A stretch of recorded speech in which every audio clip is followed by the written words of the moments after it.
કાંઈ લખાયેલું અને માં લખાઈ ગયું માં. શું કરો છો? દેખાતું નહીં કંઈ તારી.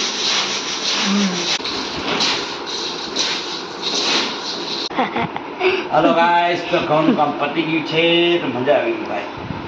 5 વાગી ગયા. 5 વાગે હવા ચાલુ કર્યું હતું, સાંજે 5 વાગે. કેમ છો બધા મજામાં? તો ગુડ મોર્નિંગ. સવારમાં તમારું સ્વાગત છે નવા બ્લોગમાં.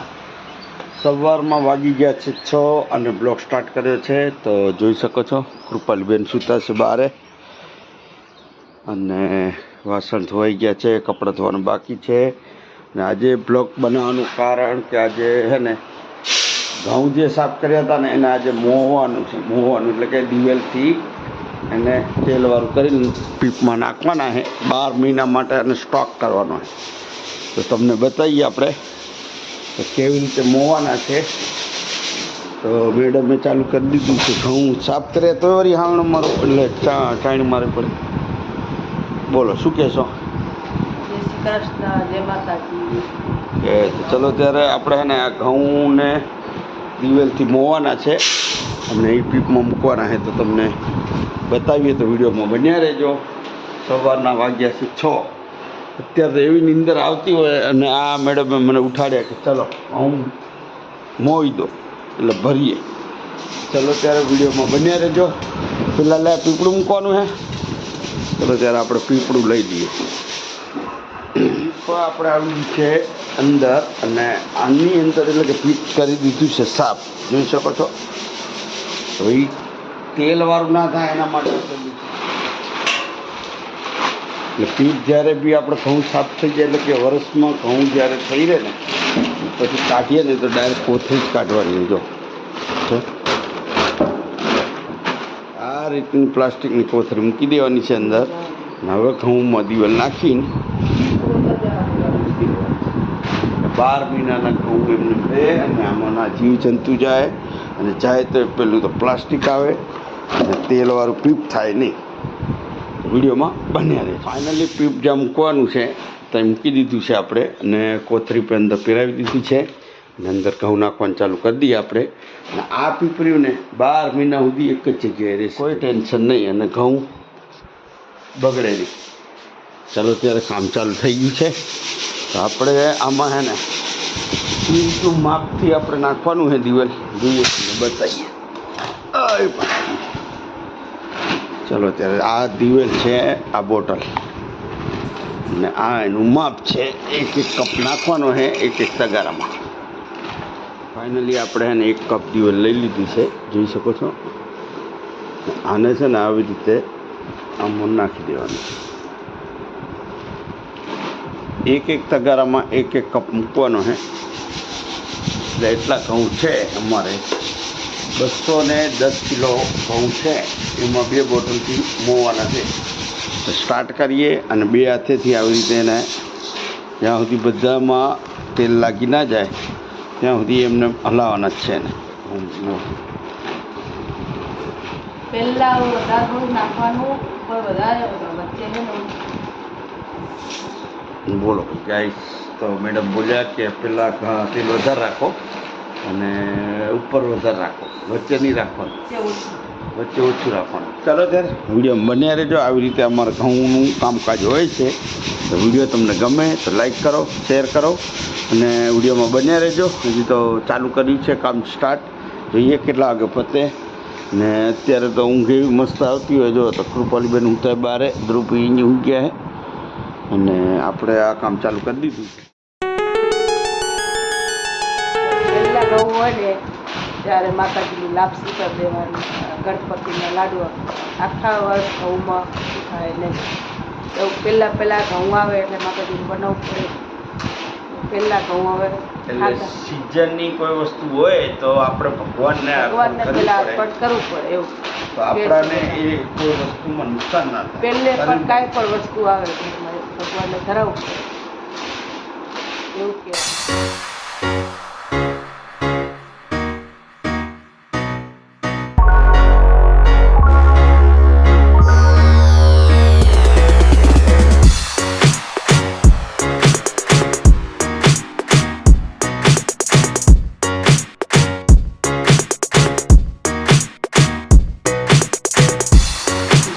રીતના તેલ ભરવાનું, એક એક કપ નાખવાનું બધામાં એવું. હલો ગાઈસ, આવું અમારે ઘરનું કામ કરવાનું હોય. જુઓ તમે, સવારે બપોરે ઘરનું કામ તો કરવું જ પડે. દુકાનનું કરવાનું ઘરનું.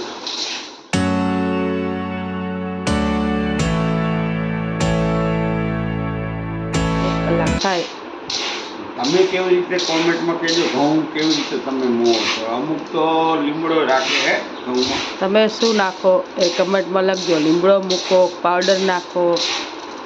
અમે તો દિવેલ તેલ મારા મોઈ ભરી ભરી નાખવાના હે. તો જોઈ શકો છો મેડમ એક તગારું જે હું તેલ લગાવ્યું હતું એ નાખે. આમ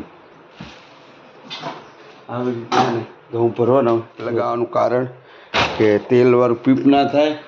જ્યારે બી પીપ સાફ કરવું હોય તો તૈયારી કોથળી જ કાઢવાની હોય છે. એટલે આવી રીતે 12 મહિનાનો ઘઉં સ્ટોક કરીએ છીએ અમે. તમે કેવી રીતે કરો છો કોમેન્ટમાં કહેજો અમને, બરાબર છે? ચાલો ત્યારે વળી લાગી જઈએ કામે. અને ઘઉં છે ને હજી તો અડધા જ થયા. બોલો, ઘઉં તો અડધા જ થયા હજી નહીં, બાકી. જો તમને વિડીયો કેવો લાગ્યો અને લાઈક કરતા રહેજો, કેમ કે અમે તો ઘરનું કામ કરીએ આવું બધું. જો એટલે આ લોકોને વહેલું પતી જાય એમ કામ કરાવવાનું કારણ જ છે કે આખું વર્ષ ઘઉં કરવાના હોય તો થોડુંક તો મદદ કરાવવી પડે. ચલો ગાઈસ, તો આપણે હે ને ઘઉં મોઈને તૈયાર નહીં કર્યા હજી, એટલે હજી બાકી છે કામ એનું. કેમ કે મોડું થઈ જતું હતું ને, એટલે અડધા જ ઘઉં હે ને મોયા અને મૂકી દીધા. અને હું જતો રહ્યો પછી દુકાને, મોડું થતું હતું. એટલે હવે ઘરે આવી ગયા છીએ. તો જમવામાં શું બનાવ્યું છે મેડમે? તો બોલો મેડમ, શું બનાવીશ? ગુવાર ફરીનું શાક અને રોટલી. રોટલીમાં લોટ જ કરીએ ને કંઈ પડે. એ કયો લોટ છે? રોટલીનો તો મકાઈનો બને તો ભાઈ, મકાઈનો છે ને લોટ લઈ આવે તો હું મેં કીધું ગરમી છે ને તો બાજરીનો નહીં ખાવો, મકાઈનો ખાઈએ. તો કોમેન્ટમાં કહેજો અત્યારે ગરમીમાં બાજરીનો રોટલા ખવાય? ખવાય? એટલે આને નહીં કહેતો તો કે ખવાય, ખબર નહીં શું છે. ચાલો ત્યારે ગાઈસ, તો એને મસ્ત મજાને જમી લઈએ ને કરીએ આરામ. અને પછી ઘઉં થોડાક રહી ગયા હતા બાકી, એટલે જોઈએ પછી ખાઈ કરીએ આરામ. પછી ઘઉંનો વારો. હા, અને આ લોકો મને એટલો વહેલો ઉઠાડીને ઘઉં ને બધું કેમ છાપ ને બધું આમ ફટાફટ કરે ખબર? કેમ કે આ લોકોને જવાનું છે પિયરને જવા હાટું થઈને આ લોકો ઉતાવળ કરે. મેં કીધું આજે નહીં આપણે મોવા, તો ના આજે મોઈ નાખીએ, ઘઉં મોઈ નાખીએ. એટલે એવું છે બધું. સારું હેર, ત્યાં સુધી કંઈક બીજું તો લાવે એટલે અંદર પેટમાં નાખવું આવું ચૂપવું વળે કંઈ ખાતું ખાતું તો થઈ ગયું. મોઈ જાય ને તો એને શું છે કે પિયર જવું છે, એટલે આ બધું કામ મારા જોડે કરાવે છે, મારા જોડે. હા, હાટ જાઓ એટલે કે આવી રીતે કે મારે નહીં કે કામ કરાવીને કાઢવાના. હા, એક વાર તો અત્યારે ઠાક પાડી દે અમને એવું કામ કરાવે છે 10 દાડા. 10 દાડાનો આરામ જ આ લોકો કાઢી નાખીએ. ચલો ત્યારે વિડીયો બન્યા રહેજો. ઘઉં અને મોવાનું કામ ચાલુ જ છે અમારું. સવાર 5 વાગે ચાલુ કરી દીધું, બપોરે એટલે કે કલાક રહી તો બ્રેક મારી દીધું, ફરી ચાલુ કર્યું બપોરે. આમ વહેલું પતી કોઈ બતાવીએ કેટલું ભરાઈ ગયું. ઓહો, સવારની મહેનત કરતા હતા. હા હા, ચાલ જા જા જા જા. ચલો કૃપાલી બેન આવી ગયા તો એ બસ ખખડાઈ લઈ લેવાનું હોય કેકડા. હું હા બસ એમ આવી રીતે પ્લાસ્ટિક મૂકેલું છે અમે, એટલે હે ને તેલવાળું પીપ થાય નહીં. અને જ્યારે ધોવું હોય ત્યારે આ કોથળી જ કાઢવાની હોય છે, કોથળી કાઢી લેવાની. એટલે ઘઉં બી ના બગડે, પીપે ના બગડે ને કશું નહીં. જીવાત આવે તો અહીંયા પ્લાસ્ટિક અટકી જાય, એટલે અંદર કોઈ આવે નહીં. એટલે ઘઉં તમારા બેસ્ટ ક્વોલિટી રહે. ચલો ત્યારે જ થોડાક બાકી છે તો ફટાફટ કરી નાખીએ. તો કૃપાલીબેન કામ કરાવવા આવ્યા છે, મદદ કરાવવા. ચલો એમ ગહો માટે બધા મિક્સ કરાય. ચલો ફટાફટ કામ પતે. સવારનું 5 વાગ્યાનું કામ ચાલુ છે ને તું એમ કહેશ કે નહીં કરવું એટલે? હે, પૂરી તો છોકરા બધા કામ કરે તો જલ્દી કામનો પાર આવે. ભાઈ આવશે, ભાઈ નાખી દે. તારી મેં કીધું ભાઈ નાખી.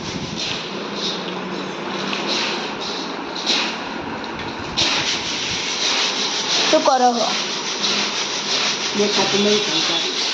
જો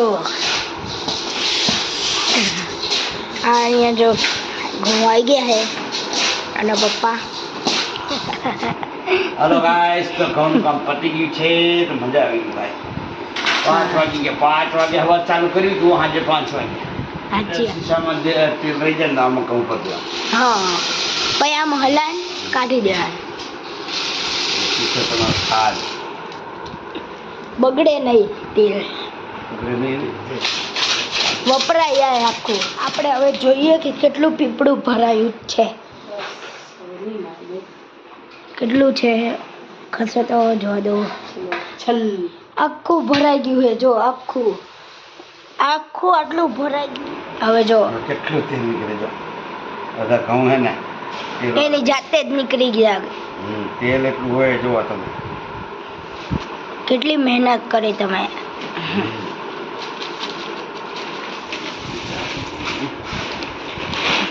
ભાઈ ગરમી પણ એટલી છે બહુ. હવે બંધ તો ઘઉંમાં તમને વંચાય છે શું લખાયેલું છે? ભા લખાયું છે, ભા. અને પીપ થઈ ગયું છે ફૂલ મસ્ત મજાનું. તો હવે બંધ કરવાનું છે, એટલે હવે બંધ કરી નાખ. હે ને મા લખાઈ ગયું, મા છે ને. હા ચલો ત્યારે કૃપાલબેન ઊભી રહે. પ્લાસ્ટિક તો હે ને આખું ભરાઈ ગયું છે. આ છોકરીએ કપ પાડ્યું. બસ ઉપરથી આખું બંધ કરી દેવાનું બસ. પણ માતું જ નહીં. હા એટલું મસ્ત નહીં મેં. ચલો ત્યારે એ તો ધીરે ધીરે ખાલી થઈ જશે. અત્યારે તો મૂકી દીધું છે. હા હા ચલો ત્યારે. ચલો ગાઈસ, તો વિડીયો ગમ્યો હોય તો લાઈક કરજો, શેર કરજો. અને આ અમે હે ને પરાણે ઘઉં મેં મોયા છે, કેમ કે આ મેડમને જવું છે અને મને ઉતાવળ છે એટલે જાય. ચલો ત્યારે. તો હલો ગાઈસ, તો આ લોકોને ઘઉં મોઈને મેં જે કામ કર્યું હતું એ બધા થાકી ગયા. તો કે ઢોસા ખાવા શું લાગે મેડમને ખવડાવજો, કેમ કે ઘઉંમાં હે ને એ લોકો થાકી ગયા હતા. ચલો બહાર ખાઈએ અને એન્જોય કરીએ એટલે આરામ મળે આપણે. ચલો ત્યારે આપણે બિલ ભરીને ખાવાનું છે એટલે આપણે મસ્ત મજાનું મળીએ તમને કાલે સવારે.